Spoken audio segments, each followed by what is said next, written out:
In this video, I will show you how to adjust the work plane and how to model members. We will also create sections and materials. Before we get into all of that, I would like to show you how you can change the background color in RFEM. First, we can go up to Options and then Display Properties. If you would like to change your background between dark background and white background, down here is where you can do it. The first thing we want to do before we start modeling is customize the grid in RFEM. To do this, we click on the respective icon, work plane, and grid in the toolbar. In the new window, you can create a user-defined coordinate system in the upper part and define the orientation of the work plane as well as the origin coordinates. To have faster access to the orientation of the work plane, you can also use the respective symbols in the toolbar. Let's set the orientation of our work plane to XZ.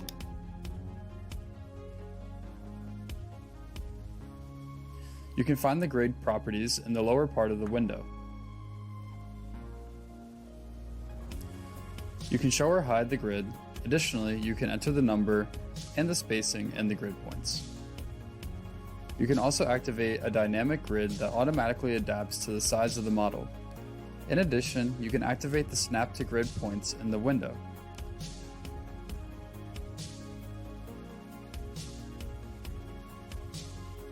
If needed, you can adjust the number of pixels controlling the snap distance. In this case, the cursor is pulled magnetically to the grid points when it is close to them.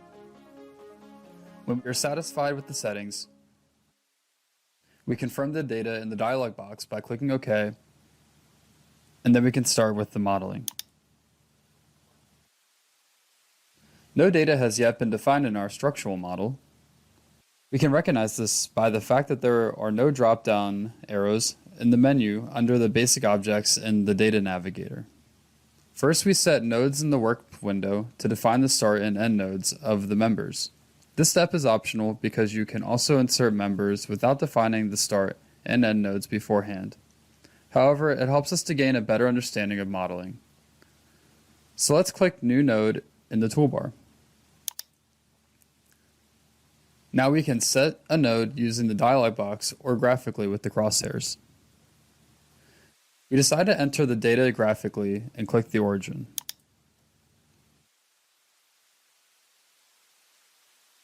The coordinates on the crosshairs are very helpful because they show the exact position.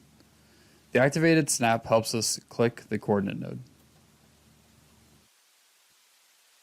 Since the column has a height of 14.5 feet, but the spacing of the grid points is 1 foot in all directions, there is no grid point at 14.5 feet that we can click.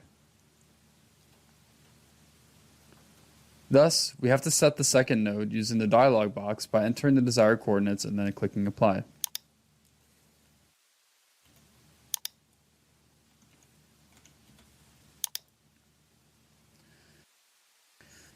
To set our first member, we click on New Single Member. In the new window, we now define the properties of the member before we create it. In the Main tab, we first select the member type by expanding the respective list. Since we want to model a column, we select Beam as the member type. Find more information about the individual member types in the link below the video. Further into the course, we will become more familiar with other member types. Under Options, you can find more properties that you can assign to the new member, such as hinge, eccentricities, and much more. At the beginning, we're not going to select anything, and we're just going to select the Section tab. In the section distribution area, all available distribution types are listed. The bitmap on the right of the window helps you to visualize the respective distribution types. In addition to a uniform section distribution, you can also consider a linear or taper distribution. In the next area, you can set the member rotation. For our column, we leave both options as default. In the section with material area, we will create a new section for the member by importing it from the section library. In the Select section from Library dialog box, The most common standardized and parametric sections are arranged in categories. In the standardized steel category, we select a rolled I-beam to display all available sections of this category. In this dialog box, we can now select the desired section for our column. But first, we will familiarize ourselves with the options. In the left upper area, you can change the section category without leaving the window. Immediately below that, you can find various filters which help to clearly limit the selection. A new feature in RFEM 6 is the practical search function at the bottom of the window. Let's try it out by entering AISCW. All available AISCW sections are now listed, and we can select the desired one.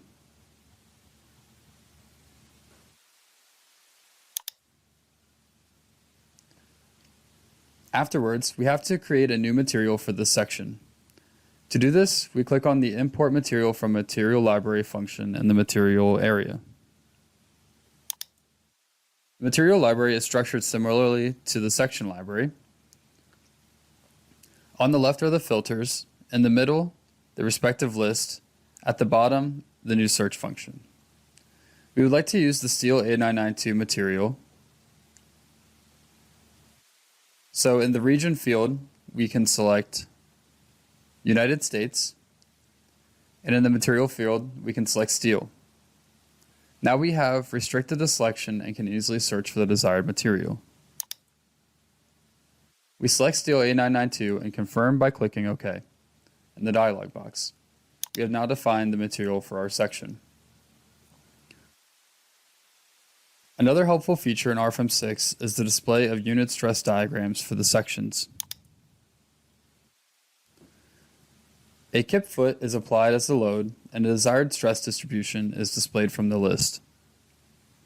In addition, the statical moments and the center of gravity as well as the shear center are displayed.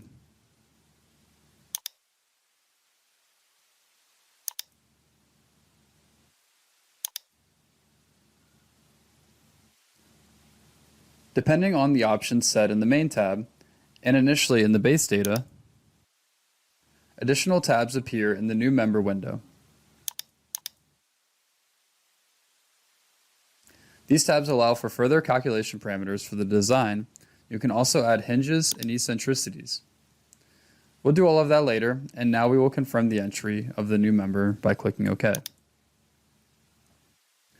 We create the first column by clicking the previously created nodes one by one. We end the action by right-clicking or by hitting the Escape key on our keyboard. Thus, we have inserted the first member in our structural model, and we have also reached the end of today's tutorial. Until next time.